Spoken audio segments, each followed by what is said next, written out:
Hi guys, मैं राजीव कुमार पांडे अपने YouTube channel Pandey electricals में आप सभी का स्वागत करता हूं।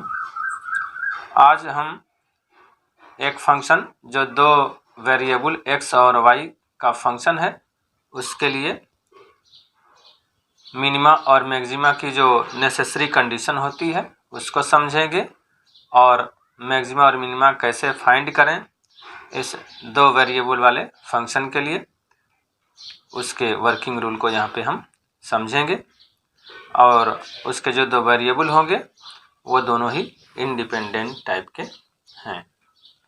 अब स्टेप फर्स्ट में जिस प्रकार हम सिंगल वेरिएबल वाले फंक्शन के लिए फर्स्ट डेरिवेटिव निकालते थे उसी प्रकार यहाँ पे हम x के रिस्पेक्ट में और y के रिस्पेक्ट में दो पार्शियल डेरिवेटिव फाइंड आउट करेंगे। और इसके बाद जैसा कि हम जानते हैं सिंगल वेरिएबल के लिए हमने पढ़ा था कि मैक्सिमा और मिनिमा तभी प्राप्त होंगे जब f डैश x की वैल्यू 0 होगी। इसी प्रकार जो हमारा पहला पार्शियल डेरिवेटिव x के रिस्पेक्ट में होगा और पहला पार्शियल डेरिवेटिव जो हमें y के रूप में मिला है उन दोनों को हम क्या करेंगे 0 पुट कर देंगे और दो इक्वेशन हमें मिलेंगे, उन दोनों इक्वेशन को हम सॉल्व करेंगे। तो यहाँ से हमें x और y की कुछ वैल्यूज़ मिलेंगी। उन वैल्यूज़ में हम मान ले रहे हैं कि हमें एक वैल्यू मिली x इक्वल टू a और उसके रिस्पेक्ट में y की वैल्यू मिली b। तो हमें एक पॉइंट उस फंक्शन का मिला जो a b होगा। अब इस पॉइंट पर हम मैक्सिमा को और मिनिमा को चेक करेंगे। तो इसके लिए वही प्रोसीजर होगा, हम वहाँ पे सेकंड डेरिवेटिव निकालते थे सिंगल वेरिएबल के फंक्शन में और उसी प्रकार यहाँ भी हम वही रूल अप्लाई करेंगे। थोड़ा सा अंतर होगा, यहाँ पे हमने दो पार्शियल डेरिवेटिव प्राप्त कर लिए हैं, एक x के रिस्पेक्ट में और एक y के रिस्पेक्ट में। अब हम जो x के रिस्पेक्ट में एक पार्शियल डेरिवेटिव प्राप्त हुआ है उसको फिर हम x के रिस्पेक्ट में पार्शियल डिफरेंशिएट करेंगे और पुनः जो यह x के रिस्पेक्ट में हमें पार्शियल डेरिवेटिव मिला है उसे हम y के रिस्पेक्ट में पार्शियल डिफरेंशिएट करेंगे और उसके बाद जो y के रिस्पेक्ट में हमें एक पार्शियल डेरिवेटिव मिला है उसको एक बार और हम y के रिस्पेक्ट में पार्शियली डिफरेंशिएट करेंगे। अर्थात यहाँ से हम डेल स्क्वायर f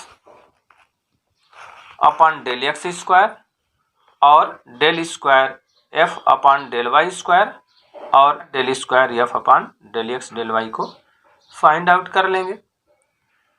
इसके बाद अब हमें इसके आगे क्या करना है, जैसा कि हम वहाँ पे सिंगल वेरिएबल फंक्शन के लिए करते थे, जो वैल्यू x की आती थी उसको हम यहाँ पे सेकंड डेरिवेटिव में पुट करते थे।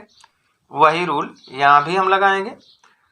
जो ये सेकंड पार्शियल डेरिवेटिव x के रिस्पेक्ट में मिला है उसमें हम x इक्वल टू a और y equal to b put करेंगे। जो सेकंड पार्शियल डेरिवेटिव हमें y के रिस्पेक्ट में मिला है उसमें भी हम वही value x equal to a y equal to b put करेंगे और एक जो तीसरा पार्शियल डेरिवेटिव हमें मिला है del square f upon del x del Y उसमें भी हम x इक्वल टू a और y equal to b put कर देंगे। अब यहाँ पे जो आगे का स्टेप है यह पहले जो सिंगल वेरिएबल के लिए हमने किया था उससे थोड़ा भिन्न है। अब यहाँ पे जो हमारा तीसरा स्टेप होगा उस स्टेप में हम जो ये तीन वैल्यू मिली हैं इन तीनों वैल्यूज़ को क्रमशः r, s और t से रिप्रेजेंट करेंगे। इसके बाद हम r इंटू टी और s स्क्वायर फाइंड कर लेंगे। यहाँ पे आर टी और s स्क्वायर इसलिए फाइंड आउट किया है क्योंकि उसी से जो कंडीशन आएगी उन कंडीशन को देख करके हम मैक्सिमा और मिनिमा को क्लियर करेंगे। अब यहाँ पे जो पहला केस है उसमें यदि R T minus S square greater than 0 है और आर भी ग्रेटर देन 0 हो तो उस कंडीशन में पॉइंट ए बी जो होगा वह पॉइंट ऑफ मिनिमा कहलाएगा उस फंक्शन का। और केस 2 जो है उसमें R T minus S square यदि ग्रेटर देन 0 है लेकिन आर लेस देन 0 है, यानी आर की वैल्यू निगेटिव है, तो उस सिचुएशन में पॉइंट ए बी उस फंक्शन का पॉइंट ऑफ मैक्सिमा होगा।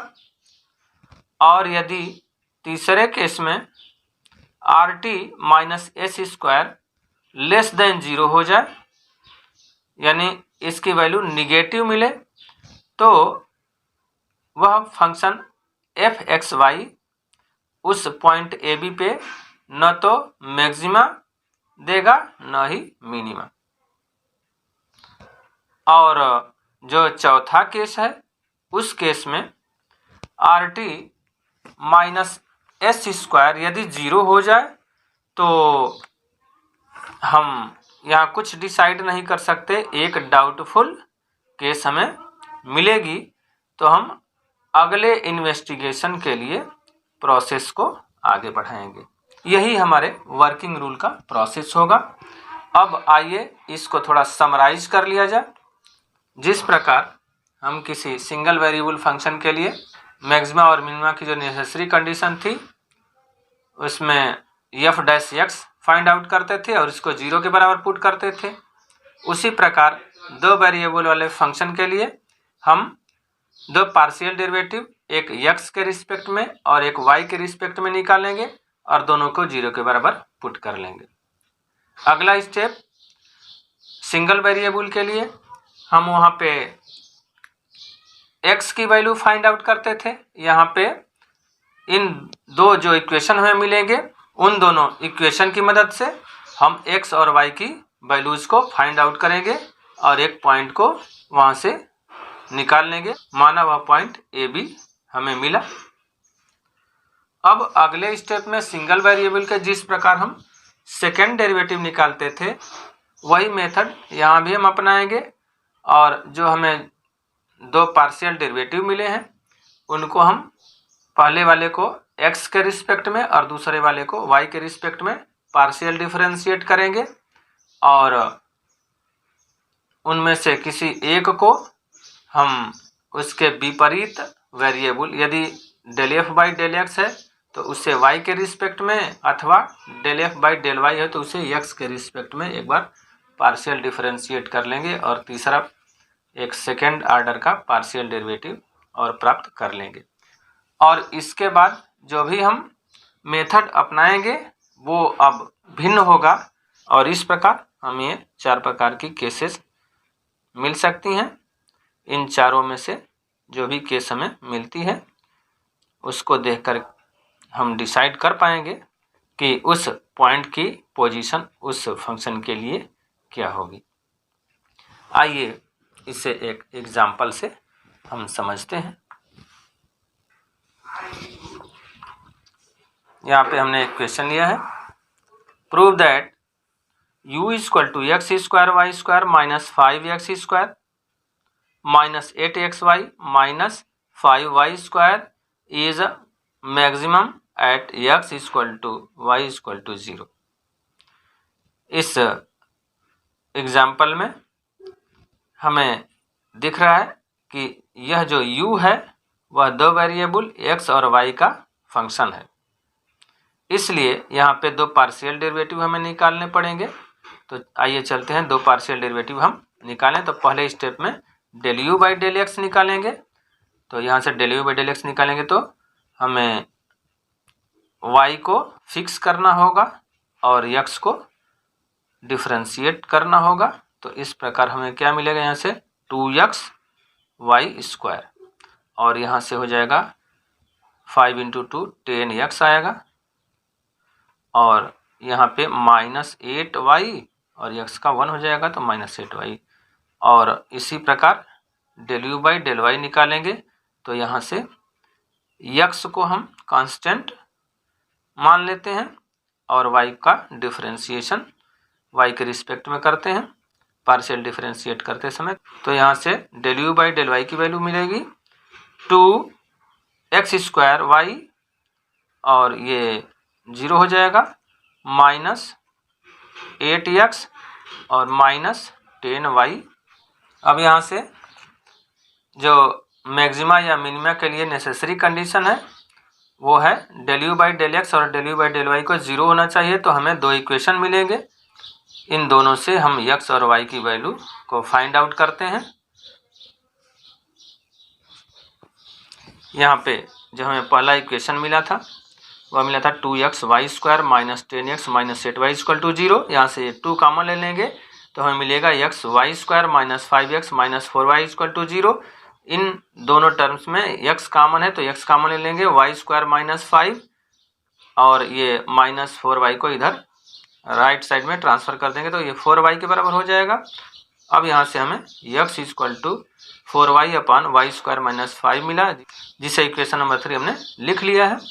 अब जो एक और इक्वेशन हमें मिला था 2x² minus 8x minus 10y equal to 0, यहाँ से हम 2 कॉमन ले लेंगे तो हमें मिलेगा x² minus 4x minus 5y equal to 0। अब जो इक्वेशन नंबर 3 में x की वैल्यू है उसको हम इस इक्वेशन नंबर 2 के जो ये सिंपलेस्ट फॉर्म में हमने लिखा है इसमें पुट कर देंगे तो हमें मिलेगा x² की जगह पे हम लिखेंगे 4y अपान y² माइनस 5 का होल स्क्वायर और इसके बाद y है तो y हमने लिख लिया है -4 और x की वैल्यू है 4y अपान y² माइनस 5 और माइनस 5y इक्वल टू 0। अब इसके बाद हम इसका स्क्वायर कर लें तो यहाँ मिलेगा 16y² और y और हमने क्या किया है यहाँ पे एलसीएम ले लिया है y² माइनस 5 का होल स्क्वायर तो उसको हमने नीचे लिख लिया है। यहाँ पे y² माइनस 5 है तो यहाँ पे हम y² माइनस 5 से एक बार और मल्टीप्लाई कर देंगे क्योंकि यहाँ पे एलसीएम स्क्वायर में है और इसे मल्टीप्लाई करेंगे तो ये 16y हो जाएगा और y² माइनस 5। यहाँ पे माइनस 5y है, एलसीएम हमारा है y² माइनस 5 का होल स्क्वायर तो इसे मल्टीप्लाई करना होगा इसमें तो 5y और y² माइनस 5 का whole square this is equal to 0 हो जाएगा। अब यहाँ पे जो नीचे वाला टर्म है इसे हम राइट साइड में ट्रांसफ़र कर देंगे तो 0 हो जाएगा। अब यहाँ पे y कॉमन है, हमने y बाहर कॉमन ले लिया है। अब यहाँ अंदर बचा 16y² और माइनस यहाँ पे मल्टीप्लाई कर लेंगे हम 16 का y² में तो माइनस 16y² होगा और माइनस 5 और माइनस 16 तो प्लस 80 आएगा और यहाँ पे y² माइनस 5 का होल स्क्वायर है, इसको एक्सपेंड कर लेंगे तो y to the power 4 plus 25 minus 10y² आएगा और इसमें हम माइनस 5 से मल्टीप्लाई करेंगे, y बाहर निकल चुका है तो यहाँ से मिलेगा minus 5y to the power 4 minus 125 plus 50y² this is equal to 0 होगा। तो यहाँ पे हम देखें तो 16y² ये प्लस में ये माइनस में ये कैंसिल हो जाएगा। अब यहाँ पे जो हाईएस्ट पावर y की है उसके साथ ये माइनस साइन लगा हुआ है तो माइनस साइन को हम बाहर कॉमन ले लेंगे और यहाँ से देखें तो ये 80 है, 5 है, 125 है, 50 है तो 5 भी कॉमन हो जाएगा, माइनस 5y और ब्रैकेट के अंदर हो जाएगा y टू द पावर 4 और minus 10y² plus 9 equal to 0। अब यहाँ पे माइनस 5 को हम राइट साइड में ट्रांसफ़र कर देंगे तो हो जाएगा यहाँ पे y बचेगा और अंदर की वैल्यू जैसे है उसको हमने सॉल्व करने के लिए यहाँ पे फैक्टराइजेशन मेथड का उपयोग किया है और फैक्टराइजेशन मेथड से हमने इसे सॉल्व कर लिया। यहाँ पे इसे अब बताने की ज़रूरत तो है नहीं। अब आगे चलते हैं, यहाँ पे a² माइनस b² के टर्म में दो यहाँ पे टर्म्स दिख रहे हैं तो उसको हम क्या करेंगे y और ये हो जाएगा y प्लस 3 y माइनस 3 और ये हो जाएगा y plus 1 y minus 1 equal to 0। तो y की वैल्यू इनके लिए नॉन जीरो यदि हो तो y की वैल्यू 0 आएगी, y प्लस 3 यदि 0 है और ये बाकी सब नॉन जीरो हैं तो y की वैल्यू माइनस 3 आएगी, y माइनस 3 यदि 0 है और बाकी नॉन जीरो हो तो y की वैल्यू 3 आएगी और इसी प्रकार y+1 यदि 0 हो और बाकी नॉन जीरो हो तो y की वैल्यू -1 आएगी। और आगे y-1 यदि 0 हो और बाकी नॉन जीरो हो तो यहाँ पे y की वैल्यू 1 आएगी। अब y की वैल्यू हमें मिली 0, -3 मिलेगी यहाँ से +3 मिलेगी और यहाँ से -1 और यहाँ से +1। अब इन y की वैल्यूज़ को हम इक्वेशन नंबर 3 जो था हमारा इक्वेशन नंबर 3 क्या था, ये था x = 4y/y² - 5 इसमें रखेंगे तो हमें जो वैल्यू मिलेगी यहाँ पे हमने लिखा है y = 0 तो x = 0 आएगा, वहाँ पे पुट करके देख लीजिएगा। y = 3 तो x = 3, y की वैल्यू -3 लिखा है तो x की वैल्यू -3 मिली है, तो y की वैल्यू 1 तो x की वैल्यू -1 और y की वैल्यू -1 तो x की वैल्यू 1, ये वैल्यूज़ मिलेंगी। तो हमें 5 ऐसे पॉइंट मिलेंगे जिन पे मैक्सिमा और मिनिमा की कंडीशन हम चेक कर सकते हैं। लेकिन इस क्वेश्चन में जो हमें दिया गया है उसमें सिर्फ यही दिया गया है कि x = y = 0 पे मैक्सिमा होगा, यह हमें प्रूव करना है। लेकिन हमने जो यहाँ पे इक्वेशन को सॉल्व किया है यह सिर्फ आपको बताने के लिए कि यदि कंडीशन वहाँ न दी गई होती तो हम क्या करते, हम यहाँ पे इन वैल्यूज़ को फाइंड आउट करते और फिर जो अगली कंडीशन है उस कंडीशन के हिसाब से हम उस फंक्शन के इन सभी पॉइंट्स पर मैक्सिमा और मिनिमा को फाइंड आउट करते और डिसाइड करते कि वहाँ पे वो मैक्सिमा होगा अथवा मिनिमा होगा। आइए चलते हैं अपने क्वेश्चन पे। अब यहाँ पे हमने जो वैल्यूज़ फाइंड आउट की थी उसमें हमने y की वैल्यू 0, 3, -3, 1 और -1 था, x की वैल्यू 0, 3, -3, -1 और +1 फाइंड आउट कर ली थी। यहाँ हम देख रहे हैं कि x की वैल्यू 0 और y की वैल्यू 0 है। इसका मतलब कि अब हमारी कंडीशन सेटिस्फाई हो रही है किसी पॉइंट 0, 0 के लिए कि वहाँ पे मैक्सिमा या मिनिमा हो सकता है।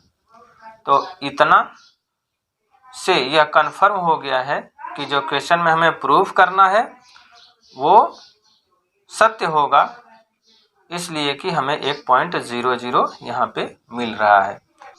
यदि यहाँ पे x की वैल्यू 0 होती है, y में 0 कहीं नहीं दिखता तो यहीं से हम तुरंत फाइनल कर देते कि इस प्रकार का कोई भी 0.00 उस फंक्शन पे नहीं होगा जहाँ पे वह मैक्सिमम वैल्यू देगा, क्योंकि यहाँ पे y की वैल्यू कोई 0 हमें प्राप्त नहीं हुई है। अब आइए अगला स्टेप हम निकालते हैं। अब हम यहाँ पे क्या करते हैं कि del u by del x को एक बार और डिफ्रेंशिएट करते हैं x के रिस्पेक्ट में पार्शियली, जिसे हम r से रिप्रेजेंट करते हैं। तो यहाँ पे हम जब डिफरेंशिएट करेंगे तो हमें 2y² - 10 मिलेगा और दूसरा del² u/del x del y हम निकालेंगे। तो यहाँ से del² u/del x del y की वैल्यू हमें 4xy - 8 प्राप्त हो रही है। इसी प्रकार जो t की वैल्यू है वह हो जाएगी del² u/del y², इसे हम t से रिप्रेजेंट करते हैं। तो यहाँ से जो वैल्यू हमें मिली है ऊपर से वो मिली है 2x² - 10। अब आइए अगले स्टेप पे चलते हैं। यहाँ पे हम 0.00 के लिए r की वैल्यू निकालेंगे। r हमारा जो आया है उसमें हमने x की वैल्यू 0 और y की वैल्यू 0 रखा, तो यहाँ से यह वैल्यू हमें मिली -10 और s की वैल्यू हमने यहाँ निकाला है x और y की वैल्यू 0, 0 पुट करके, तो y है -8 और t की वैल्यू हमने निकाला है यहाँ पे x की वैल्यू 0 और y की वैल्यू 0 रख करके, तो ये आया है -10। अब यहाँ से हमें r, s और t की वैल्यू मिल चुकी है।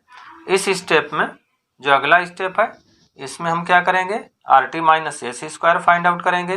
तो r इंटू टी करेंगे तो -10 इंटू -10 और -s² मैंने -8 का स्क्वायर, तो यहाँ से हो जाएगा ये 100 और -64, यह वैल्यू आई 36 जो पॉजिटिव वैल्यू है। और यहाँ पे हम देख रहे हैं कि r की वैल्यू निगेटिव है। अब यहाँ पे जो हमारी कंडीशन होती है RT माइनस एस स्क्वायर यदि पॉजिटिव हो और r निगेटिव हो तो हमें उस पॉइंट पे वह फंक्शन मैक्सिमा देता है, या हम कह सकते हैं कि वह पॉइंट ऑफ मैक्सिमा होगा उस फंक्शन के लिए। तो यही हमें प्रूव करना था। अब हम यहाँ पे प्रूव कर चुके हैं। अब यहाँ पे एक बात और बता दूं आपको, del square F upon del x square को हम एफ एक्स एक्स से रिप्रेजेंट करते हैं, del square F upon del Y square को एफ वाई वाई लिखा जाता है, और del square F upon del x del Y को एफ एक्स वाई भी हम लिखते हैं। अब यहाँ से हम आर की वैल्यू को एफ एक्स एक्स लिख सकते हैं, एस को एफ एक्स वाई लिख सकते हैं, और टी को एफ वाई वाई भी लिख सकते हैं। तो जो हमारी कंडीशंस थी उनको हम इस प्रकार भी लिख सकते हैं, F X X into F Y Y minus F X Y का होल स्क्वायर ग्रेटर देन 0, और एफ एक्स एक्स यदि ग्रेटर देन 0 हो तो वह फंक्शन उस पॉइंट ए बी पर मिनिमम वैल्यू देगा। और इसी प्रकार F X X into F Y Y minus F X Y का होल स्क्वायर यदि ग्रेटर देन 0 हो और F X X less than 0 हो तो वह फंक्शन पॉइंट ए बी पर मिनिमम वैल्यू देगा।